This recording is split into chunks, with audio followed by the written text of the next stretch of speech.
الله الله الله والصلاة والسلام على خير سيدنا ومولانا محمد وآله وأصحابه أجمعين أما بعد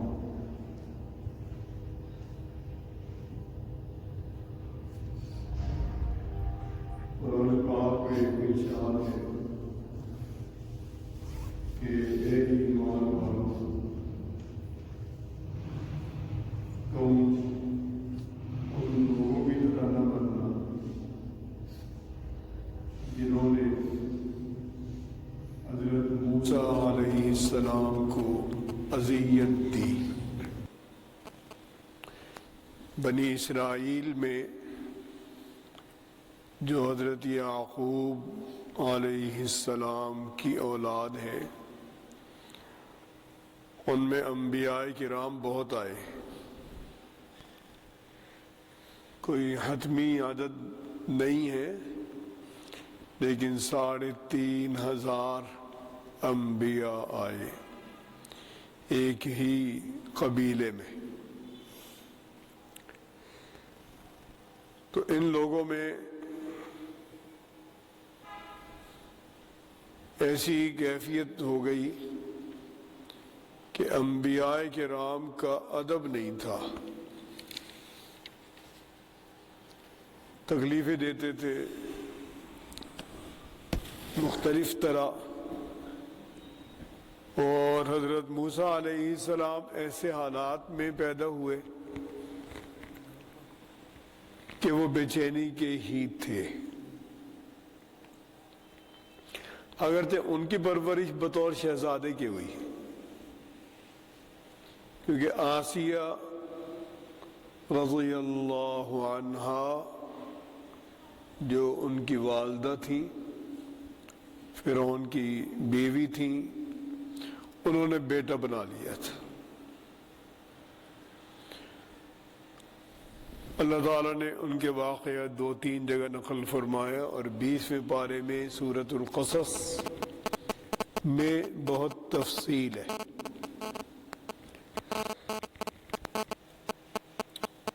تو اس میں پہلے ان کو اذیت رہی فرعون سے اور فرعون کے قبیلے سے۔ یہ لوگ قبطی تھے، ماریہ قبطیہ، یہ ام المؤمنین بھی ہیں۔ شاہ مصر نے حضور اکرم صلی اللہ علیہ وسلم کی خدمت میں 2 باندیاں بھیجی تھیں۔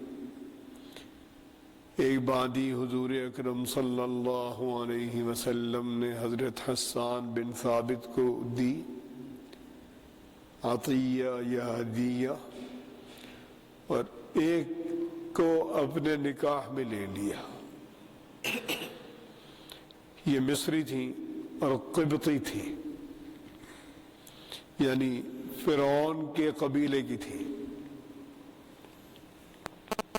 تو فرعون سے تکالیف تھی، پھر بنی اسرائیل سے تکالیف آ گئی۔ حضرت موسیٰ علیہ السلام غسل کے لیے جب کبھی دریا پہ یا نہر پہ غسل فرماتے تو بہت دور جاتے تھے کہ کوئی دیکھے نہیں۔ تو انہوں نے اس طرح کی شہرت کی کہ ان کے جسم میں کوئی تکلیف ہے، یہ اس کو چھپاتے ہیں۔ تو اللہ تعالیٰ نے ایک دن ایک پتھر کو حکم دیا کہ ان کے کپڑے لے کے اڑ جاؤ۔ تو یہ پیچھے پیچھے دوڑے، یا حجر یا حجر، اور جب وہ پتھر ہاتھ آیا تو اس پر اپنا عصا مارا۔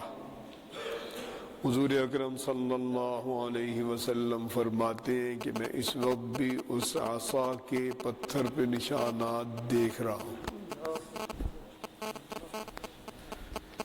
بہرحال وہ ایک براءت کر دی۔ تو اللہ تعالیٰ نے بتایا کہ تم نے قوم فرعون کی طرح نہیں ہونا، بنی اسرائیل کی طرح نہیں بننا جنہوں نے اپنے انبیاء کو اذیت دی. آذوا موسیٰ، حضرت موسیٰ علیہ السلام کو اذیت دی. فبرأہ اللہ مما قالوا، اللہ نے ان کو بری قرار دے دیا یا بری ثابت کر دیا ان چیزوں سے جو وہ ان کے بارے میں کہتے تھے. اور یہ اللہ کے یہاں بہت وجاہت رکھتے ہیں، یعنی بہت بڑی عزت رکھتے ہیں. وَكَانَ عِندَ اللَّهِ وَجِيهًا. اس کے بعد اسی رکوع میں تعلیم دی کہ اے ایمان والو، اللہ کا خوف اختیار کرو اور سیدھی بات کرو. جب بات کرو صحیح بات کرو، سادی کرو، واضح کرو، مبہم بات نہ ہو، ابہام نہ پیدا کرو. یا ایہا الذین آمنوا اتقوا اللہ وقولوا قولا سدیدا. کہتے ہیں کہ سب سے سچی بات جو دنیا میں ہے وہ ہے کلمہ لا الہ الا اللہ. اس سے آگے کوئی سچی بات نہیں ہے. تو اس کا ایک ترجمہ یہ بھی ہے کہ کلمہ پڑھو، کلمے پہ ایمان رکھو. لیکن ہمیں تعلیم دی کہ سیدھی بات بھی کرو، اور ہماری شریعت میں اس کا بڑا لحاظ ہے کہ بات واضح کرو، اور وہ چیزیں جو ابہام رکھتی ہیں ان کو منع کر دیا، یہ نہیں کرنا. مثال کے طور پر ایک آدمی قرض لیتا ہے اور وہ کہتا ہے کہ میں آپ کو واپس کروں گا فصل آنے پر. یہ جائز نہیں ہے، اس لیے کہ فصل ہو سکتا ہے مارچ میں آئے، ہو سکتا ہے اپریل میں آئے، ہو سکتا ہے 10 دن لیٹ ہو جائے، 15 دن لیٹ ہو جائے، معمول سے زیادہ لیٹ ہو جائے، خدا نہ کرے نہ آئے. تو یہ وعدہ نہیں، وعدہ وقت کا کرو.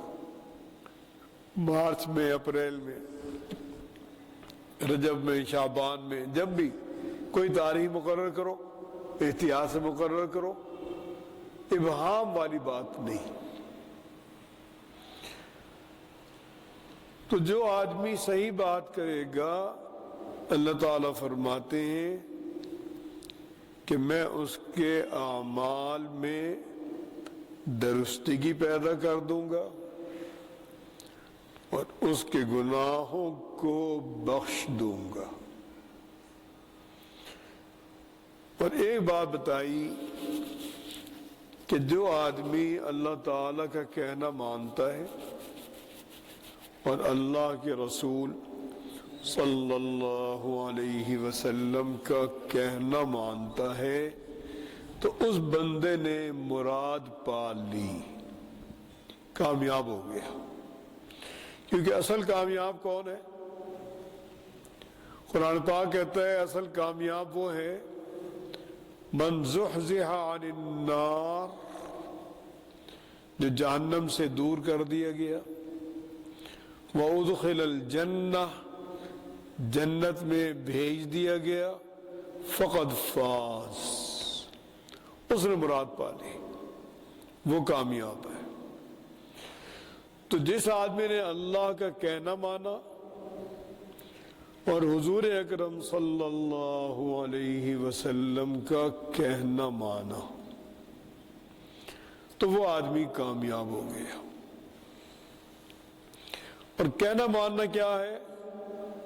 جو احکام آ گیا ان پہ چلو، جن چیزوں پہ آ گیا کہ یہ کرو تو وہ کرو. جن کے بارے میں آ گیا یہ نہیں کرنا وہ مت کرو، جس چیز میں بد اخلاقی ہے وہ مت کرو، بد لحاظی ہے مت کرو، تو جھوٹ مت بولو، بہتان مت باندھو، سازشیں مت کرو، لوگوں کے عیوب پر ان کے نام نہ رکھو، ایک دوسرے کو برے لقب سے نہ پکارو، ایک دوسرے کا تجسس نہ کرو، ٹوہ نہ لگاؤ۔ جو آدمی یہ کہنا مانے گا اس کے لیے بڑی کامیابی ہے، اور بڑی کامیابی وہ جنت ہے۔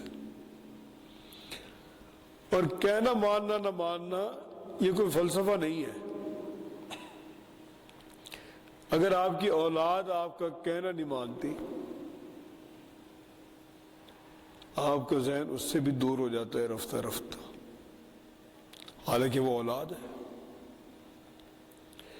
آپ کا ایک ملازم ہے، وہ کہنا نہیں مانتا، آپ کتنے عرصے اسے برداشت کریں گے؟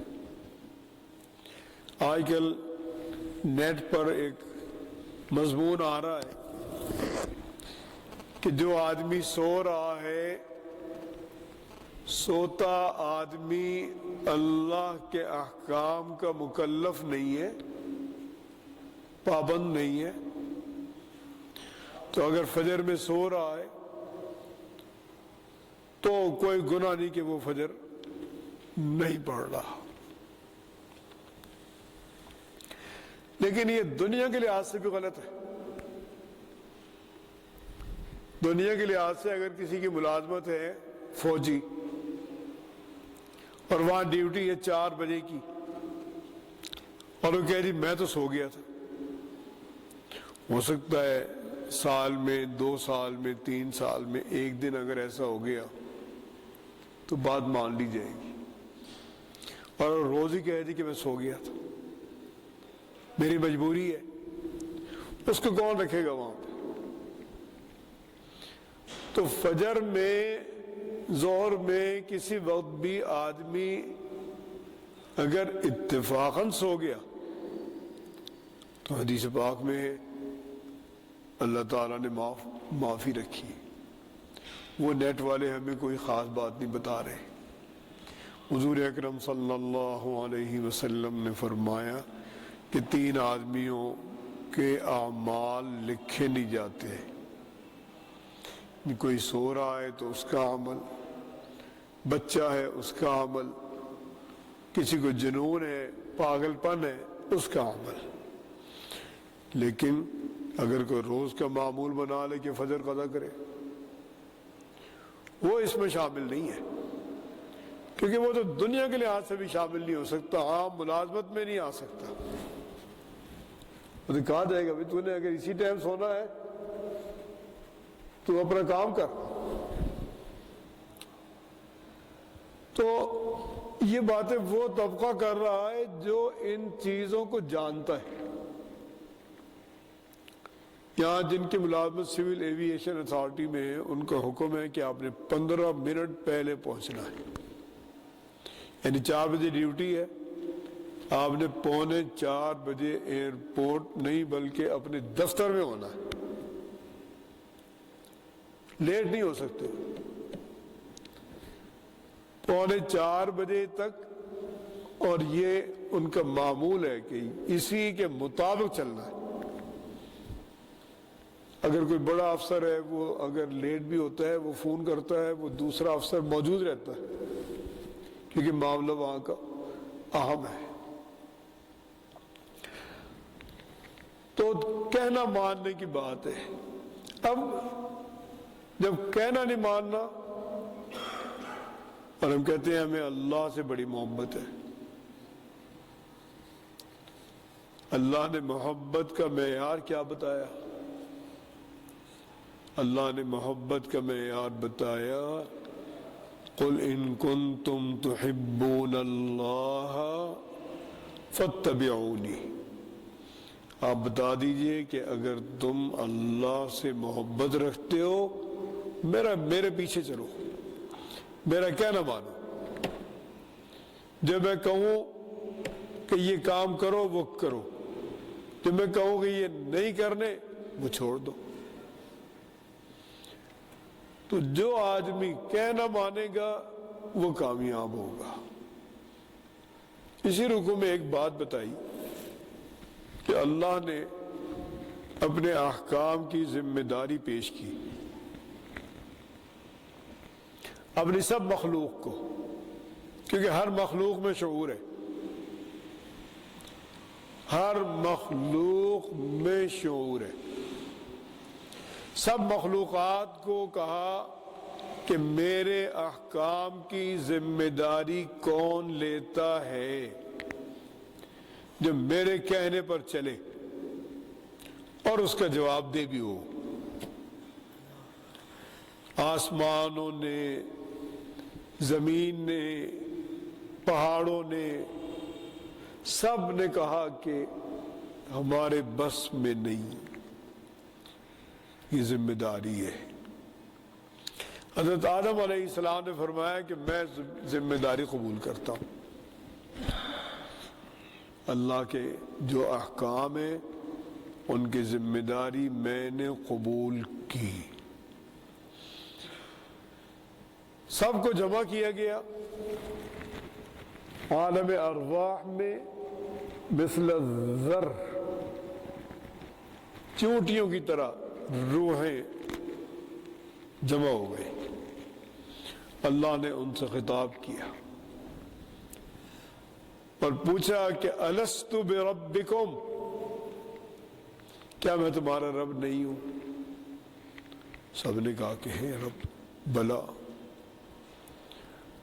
تو فرمایا کہ یہ اس لیے کہا میں نے تمہیں جمع کیا اور تم سے عہد لیا کہ ایسا نہ ہو کہ جب تم جاؤ دنیا میں تمہیں پیدا کیا جائے، دنیا میں بھیجا جائے تمہاری روح کو،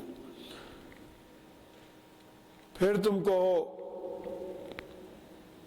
کہ ہمیں تو پتہ ہی نہیں، تم کہو جی ہمارے باپ دادا نے شرک شروع کر دیا تھا، ہم تو ان کے کہنے پر تھے۔ میرا براہ راست تم سے مکالمہ ہے ہر ایک سے۔ تو سب نے عہد لے لیا، اب سب اس کے پابند ہیں، سب کو اس پہ چلنا پڑے گا۔ اَيَحْسَبُ الْإِنسَانُ أَن يُتْرَكَ سُدًى، کیا انسان یہ سمجھتا ہے کہ مجھے آزاد چھوڑ دیا جائے گا، کوئی پابندی نہیں ہوگی؟ اللہ تعالیٰ فرماتے ہیں اپنے مدارج خلقت پہ غور کر بندے، میں نے کیسے تجھے پیدا کیا، ایک لوتھڑے سے پیدا کیا، پھر تجھے شکل دی، تجھے جسامت دی، تجھے کان دیے، تجھے ناک دی، تجھے آنکھیں دی، تجھے عقل دی۔ اب تو کہتا ہے کہ کوئی آخرت نہیں، جو ذات تجھے پیدا کر سکتی ہے اس کے لیے تجھے دوبارہ زندگی دینا مشکل نہیں۔ اور اللہ نے فرمایا کہ ما خلقکم ولا بعثکم، جو میں نے تمہیں پیدا کیا اور جو میں تمہیں قیامت میں اٹھاؤں گا وہ میرے لیے مشکل نہیں ہے۔ الا کنفس واحدہ، جیسے ایک کو اٹھاؤں ایسے ہی اربوں کو اٹھا دوں گا، جیسے ایک کو زندگی دوں ایسے اربوں کو دیتی زندگی۔ اور اللہ کا نظام ہے کہ جتنی پیدائشیں ہیں قدرتی، کوئی سانچہ نہیں ہے ان کا۔ آپ نے دیکھا ہوگا مثلا ٹماٹر، بینگن، اس کے اس علاقے میں پودے ہوتے تھے، کاشت ہوتی تھی، اب اس میں ایک پھول آتا ہے، کوئی سانچہ نہیں ہے، پھول بن گیا، پھر وہ پھول رفتہ رفتہ اس پھل کی شکل اختیار کرتا، کوئی سانچہ اس میں نہیں ہے، اللہ کی قدرت سے، اللہ کے ارادے سے، بغیر سانچے کی۔ اسی طرح جانداروں میں کوئی سانچہ نہیں ہے، اللہ کی قدرت سے پیدائش۔ اور کہتے ہیں ہر شکل مختلف انسانوں میں اور ہر شکل مختلف جانوروں میں اور ہر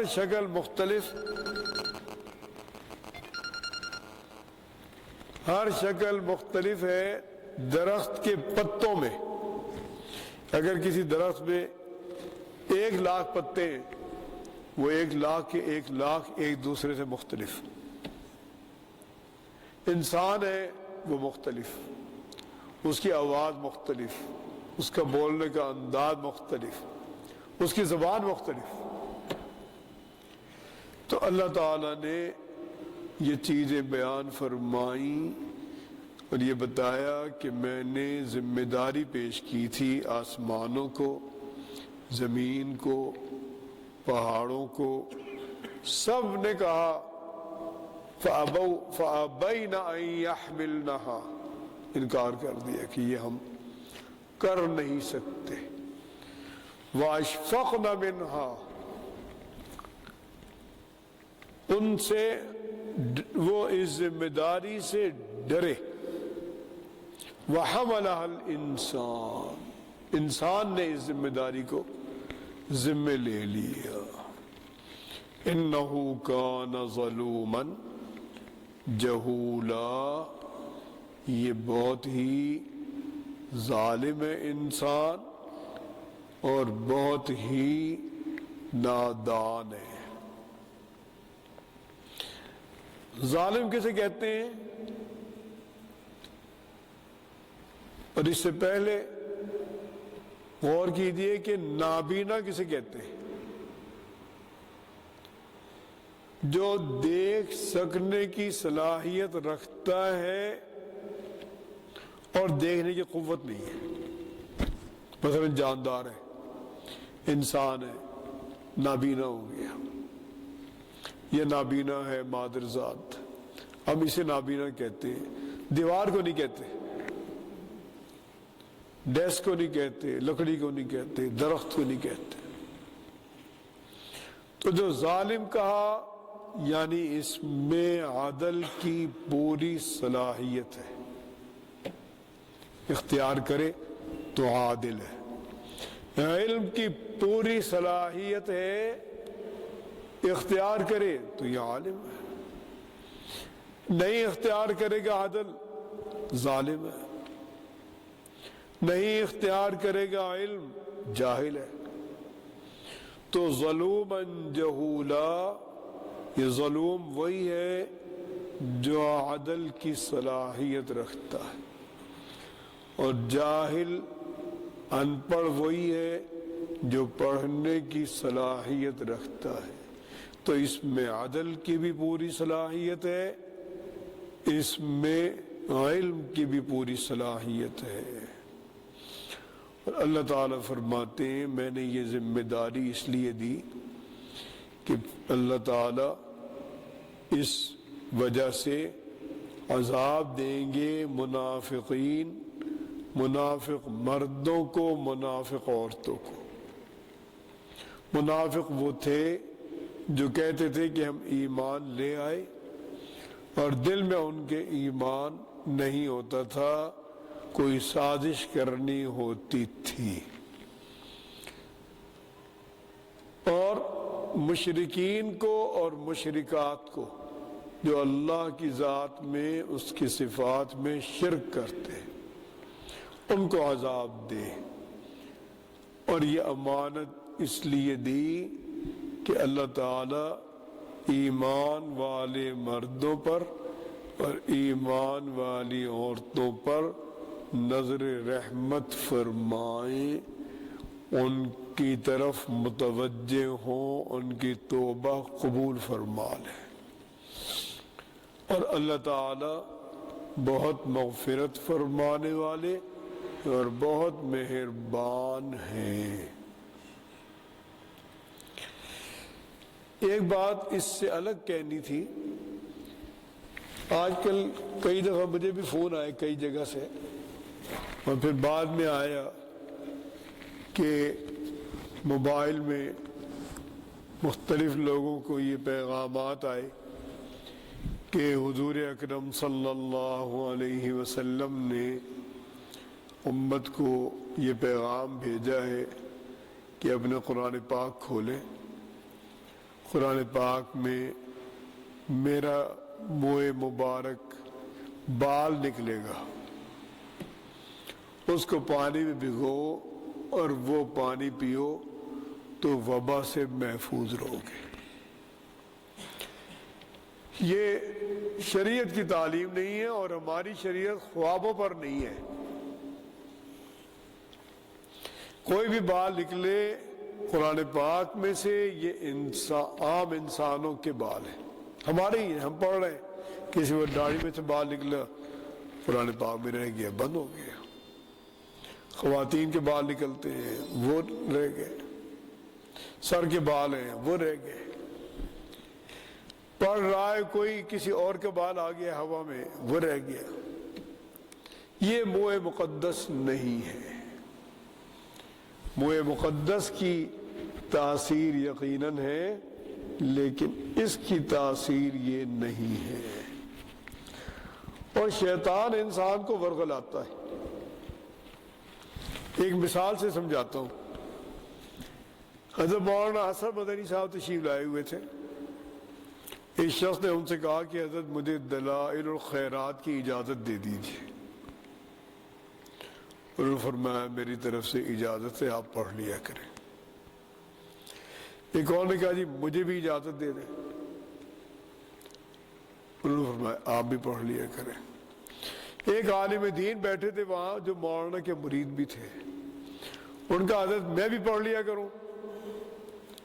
انہوں نے فرمایا جو کرنے کے کام ہے وہ نہ کرنا. یعنی کرنے کا کام کیا تھا اس کا؟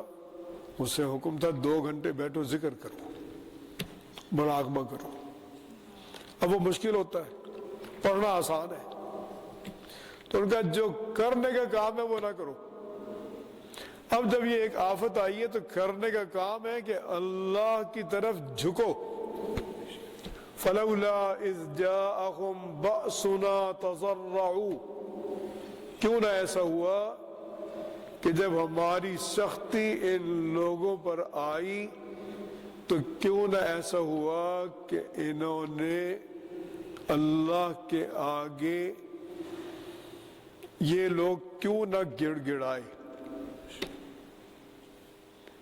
اب مصیبت آئی ہے تو کیا کوئی مسجدوں میں شرع نمازیوں کی بڑھی؟